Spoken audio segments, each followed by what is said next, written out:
So just wanted to touch on sort of like your martial arts history, because you're not only like a jiu-jitsu black belt recently from Pedro Sauer from like a couple of years ago, which was pretty cool. Yeah. So just can you just go into sort of what started your journey and what got you into martial arts, and then sort of what martial arts you did, and then before jiu-jitsu sort of thing? Yeah. Well, I started from a kid, with my dad was into it. First of all, my dad was under Bob Jones, who was Zen Kai, like going back in the 70s. So I would have been about 7, I would say, about 7 years old when I started with my dad with Zen Kai. Even before that, I remember him taking me, I remember I was there first, like as an old school. I think it was on Elizabeth Street or Flinders Street, one of them, the first Zen Kai sort of school, if you want to call it that, at that time. I used to just tag along as a little kid. But then I think it was about 7 years old when I started Zen Kai. And I got up to green belt, which I think was when I was about 14 or 15 years old. And that's when we moved. So I used to live in Yarraville. And after that, we moved to Kilo Downs. And that's when my dad sort of stopped training. And I think he got caught up with work and trying to pay off the house and all that. And at that point, I couldn't get there any other way. So I sort of stopped at 15 years old with Zen Kai. And I had that probably 5-year break through high school. And once I finished high school, I think it would have been 20 years old. Well, before that, I was searching for different types of martial arts, and then I found boxing. I was looking for boxing. So I went to so many different boxing places. I didn't like them. I don't know, just didn't get a good vibe at the start. A lot of places they were training out of home. And at that time, it was expensive. I couldn't afford it. So then I had a friend who said he knew a place in Footscray, which was the Footscray Youth Club. So, as soon as I walked in, I'll go, this is the place. It was an old school. I just walked in and it was like the Rocky movie. There's posters everywhere. And, it was just a lot of old school boxers and everyone was training, sweating. I really liked it, I really enjoyed it. And then I saw Bo, Bo, it was like Mickey, the old guy. There's a couple other old trainers there. So, and at that time there, it was $5 a week, for the training. It was for 5 days a week. So it was a youth club. And I joined there straight away. And the next day I went there, man, and I never turned back. And I trained there for a solid 10 years, and then after that, I don't even know what year it was, man. But then I started, I was watching Pride sort of towards the end there in the early 2000s, maybe 2000, maybe even a little bit earlier. So I was watching Pride, and then I saw the UFC. And obviously I saw this grappling.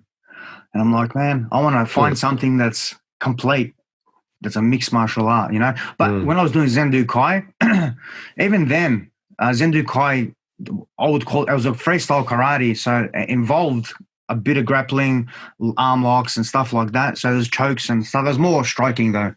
But even then, I was doing a little bit of everything, through Zen Kai. So and when I look back now, I know how much it was a freestyle, it was a mixture, so which was pretty good. But I always knew that to be a complete martial artist, you have to learn everything, So especially with Bruce Lee, and I was really into Bruce Lee, and I was aware of all this even at a young age.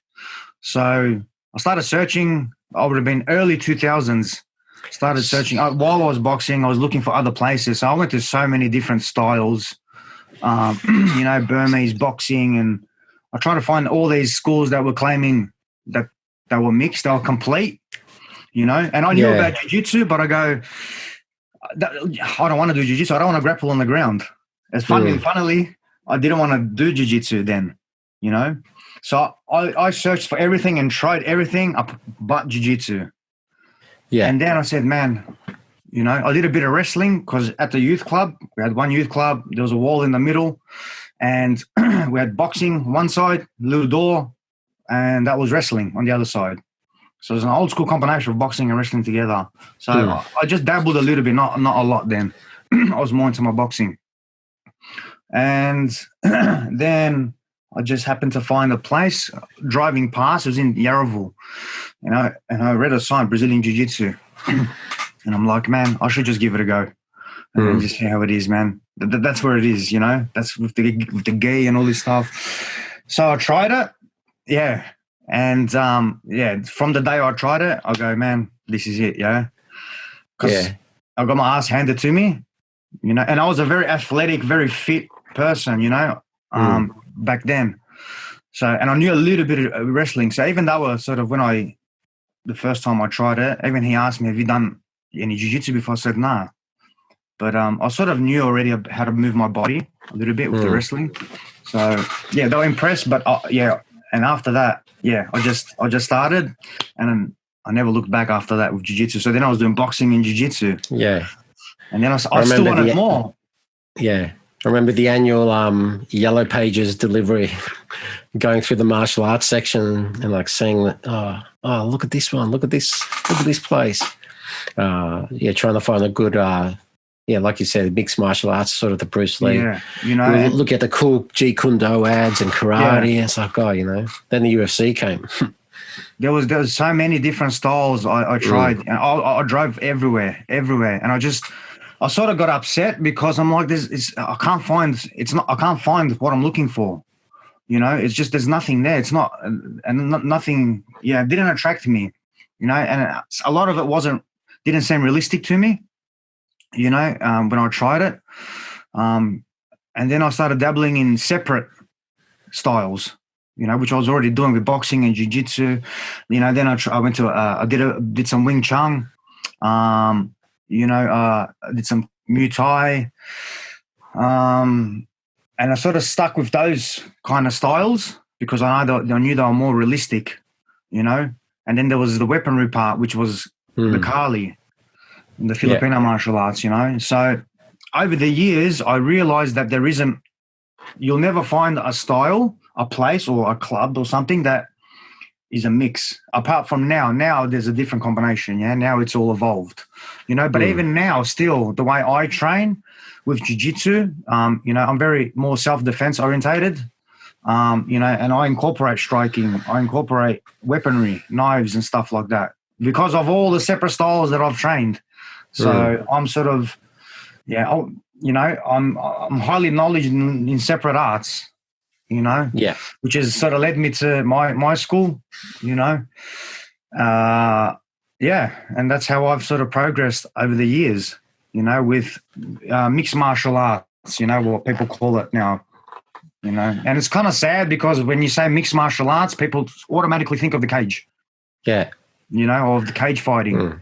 To me, it's never been that, you know. I just knew how dominant I was to learn different areas, you know, especially with jiu-jitsu. Jiu-jitsu in the end enriched and everything else that I trained, you know, just because of your understanding of your body, the mechanics of the body. I've never done nothing that made me understand my body more than jiu-jitsu, which helped me with boxing, which helped me with, you know, kickboxing and the Filipino martial arts and wrestling and everything. Just I learned how to combine it all, you know, instead of having one style. Even now when people do an MMA class, I still don't think you will still learn as much as learning the art separately and then knowing what to use and how to combine it and when to apply it, you know, in certain situations.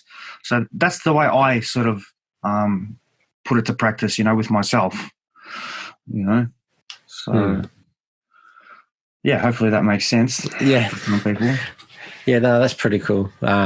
It's sort of a similar story. Like there was a lot of people searching in the late 90s or during the 90s, early 2000s, trying to find good jiu-jitsu. Because I was doing the Japanese jiu-jitsu, but they also did Chinese Boxing Federation kind of stuff. Yeah, Chinese boxing is similar to like Wing Chun.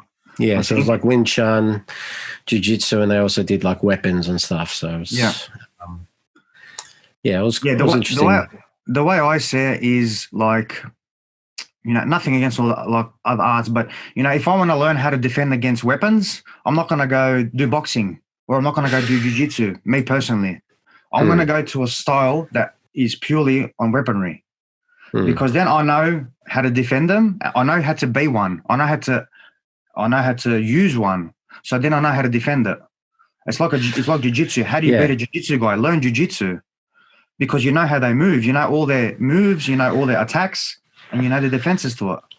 Well, there's the argument the best defense is learning all the attacks. Attack, and then you'll learn to defend better because you know what you need for the attack. Exactly. So it's like sort of reverse engineering jiu-jitsu and and then that helps you reverse engineer your whole life, I guess. Yeah. Well, boxing was a big wake-up call for me. The first time I sparred, that was a massive wake-up call. That was a massive reality wake-up call when I caught my first punch to the face. It's like, bang, wow. You see that, you get the white flash, and that really woke me up, and I go, man, I need to know how to defend this. I need to know how to be a boxer, to take, obviously in boxing, you got to learn how to take punches. That's the way it is. If you want to learn proper boxing, you got to learn how to take a punch.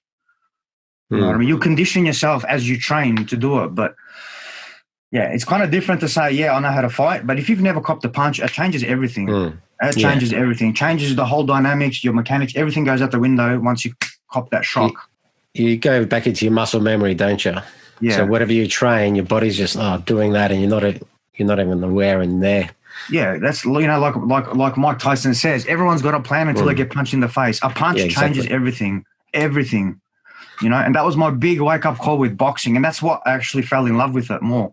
From that was for me, that was a great experience. Just to feel that, and that was reality. To me, that was the reality shock, and I go, man, I need to imagine in a real fight in the real world, someone does that, and what are you going to do? Crumble? You sort of got to learn how to defend that. You have to, especially now, and adding jiu-jitsu to it, it's even better. Yeah, well, once you get in there, you've got you've got other weapons to do. Oh man, fall back on. Many weapons. Because jiu-jitsu is basically last defense. Yeah, but at the same time, with my jiu-jitsu, it's kind of helped me with everything else. With my even with my boxing, the body mechanics has made me understand better in boxing.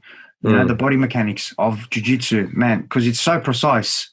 Your body is so precise with jiu-jitsu. Your little pinky toe, the angle of your foot and your hip, and the things. That's why they call it invisible, because you can't see it. You got to feel it. And those little kind of details, understanding over the years has definitely helped me with everything else. So now I look at things as not as a boxing style or a Kali style or wrestling style. I look at the body as saying, what does the body need to move to be able to do something like a punch? Your body has to move certain parts, has to move a certain way. So that's why it's helped me read body, and feel the body. So that's why I reckon jiu-jitsu is so good and so powerful. Well, it's like it's better on your body as well, so you're not getting punched in the face. So definitely, man. Definitely helps you with defending, 100%. Yeah.